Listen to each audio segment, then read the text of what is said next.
નમસ્તે મિત્રો, તમારું સ્વાગત છે જીપ્સ ટોકમાં. હું છું તમારી હોસ્ટ ધારા પટેલ.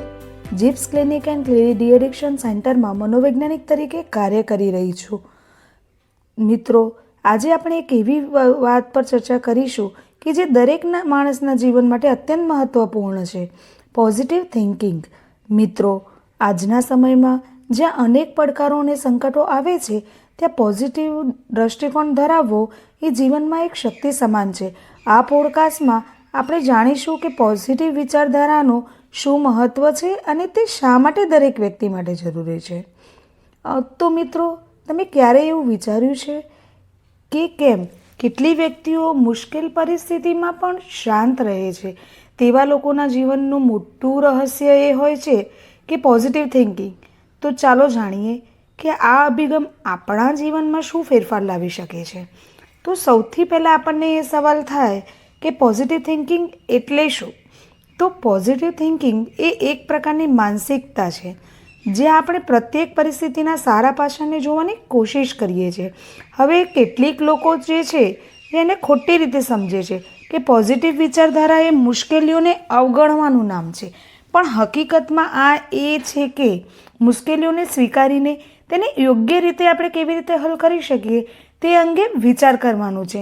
કે પછી આપણે જે અડચણો આવે છે એ અડચણોને આપણે દૂર કરીને ઉકેલ શોધવામાં આપણે ધ્યાન આપીએ છીએ. તો સકારાત્મક વિચારધારા એ માત્ર હંમેશા ખુશ રહેવું કે સમસ્યા ન હોવા જેવી બાબતો નથી. તે એક એવો અભિગમ છે જેમાં આપણે સમસ્યાઓ કરતાં શક્યતાઓ પર વધારે ધ્યાન કેન્દ્રિત કરીએ છીએ, જે આશાવાદી, ધીરજ અને આશાને જીવનમાં સ્થાન આપવા માટેનું કૌશલ્ય ગણી શકાય. એટલે આનો અર્થ એમ કહી શકાય કે આપણે સત્ય નકારી નથી રહ્યા, પણ સમસ્યાઓને અવગણવાનું કહીએ છીએ. એ પોઝિટિવ થિંકિંગ એ સમસ્યાઓ સામે રસપ્રદ અને ઉત્સાહજનક રીતે પ્રતિક્રિયા આપવી એમ કહી શકાય. જેમ કે એક્ઝામ્પલ તરીકે હું કહું કે હું આ નથી કરી શકતો કે મારાથી આ નહીં થઈ શકે, તે કહેવાને બદલે આપણે પોઝિટિવ વિચારક તરીકે એવું કહી શકીએ કે આ મુશ્કેલ છે, પણ હું તેનો ઉપાય જરૂર શોધીશ, હું કરવાનો પ્રયત્ન જરૂર કરીશ. એ પોઝિટિવ થિંકિંગ છે. સાદી ભાષામાં આપણે પોઝિટિવ થિંકિંગ એટલે કહી શકાય કે મોકળા મનથી વિચારવું, વિકલ્પ શોધવાની આદતોને વિકસાવવી અને આશાવાદ કેળવવો અને ડરને પાછળ મૂકીને આપણે આગળ વધવું. તો આપણને હવે એવું થાય કે પોઝિટિવ વિચારધારા જે છે એનો આપણા જીવનમાં શું પ્રભાવ પડે, એના ફાયદાઓ આપણને શું થાય. તો આપણે તેમના ફાયદાઓ વિશે વાત કરીએ. પોઝિટિવ થિંકિંગના માનસિક આરોગ્ય ઉપર ઘણી રીતે અસર કરે છે. જેમ કે પોઝિટિવ થિંકિંગ હોય તો તમારા મનને તે તણાવમુક્ત બનાવે છે. જ્યારે તમે સારી બાબતો ઉપર ધ્યાન આપો છો ત્યારે તમે ડિપ્રેશન અને ચિંતાથી દૂર રહો છો અને તમને માનસિક રીતે શાંતિ અને મગજને સંતુલનનો અનુભવ થાય છે. તેવી જ રીતે શારીરિક આરોગ્ય માટે પણ તે એટલું જ મહત્ત્વનું છે.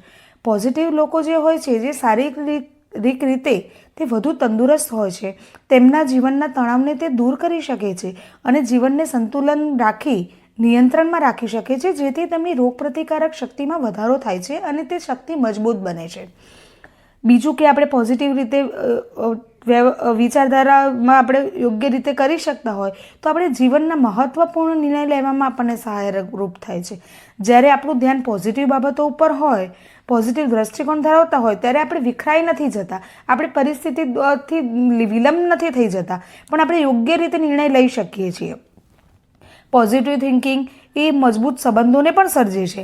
કે જેમ કે આપણા રોજબરોજના જીવનમાં આપણે લોકો સાથે જે વાતો કરીએ છીએ, કોમ્યુનિકેશન કરીએ છીએ, તો ત્યારે આપણે એ પોઝિટિવ થિંકિંગ આપણે જ્યારે દૃષ્ટિકોણ અપનાવીએ છીએ ત્યારે બીજાના સારા ગુણો પર આપણે ધ્યાન કેન્દ્રિત કરીએ છીએ. ત્યારે આપણા સંબંધો મજબૂત બને છે અને બીજાના હૃદય સાથે જોડાઈ શકીએ છીએ અને આપણા એક સામાજિક સોશિયલ હેલ્ધી રિલેશનશિપ દાખલ કરી શકીએ છીએ. તો હવે આપણને મનમાં એ પ્રશ્ન થાય કે પોઝિટિવ વિચારધારાને આપણે કેવી રીતે અપનાવવી જોઈએ, મતલબ પોઝિટિવ દૃષ્ટિકોણને આપણે કેવી રીતે ડેવલપ કરવો જોઈએ. તો આપણા જીવનમાં પોઝિટિવ વિચારધારા લાવવી એ એકદમ સરળ બાબત છે. જો આપણે નાની નાની ટેવો વિશે આપણે ધ્યાન આપીએ કે નાની નાની આદતો આપણે વિકસાવીએ તો આપણે જરૂર તેમાંથી ફાયદો મેળવી શકીએ છીએ. જેમ કે પ્રતિદિન રોજ જ આપણે આભાર વ્યક્ત કરવો, કે આપણા જીવનમાં આપણે નક્કી કરીએ કે આપણા જીવનની અંદર દરરોજ આપણે 3 વસ્તુઓ વિશે વિચારો કે જેના માટે આપણે આભારી છીએ, કે જે આપણને એ વસ્તુ મળી છે તેના માટે આપણે ખુશનસીબ સમજીએ છીએ. તો તમને પોતાને એ બાબતનો ખુશ અને સંતોષનો અનુભવ થશે અને એ અનુભવ થવાનો શીખવશે.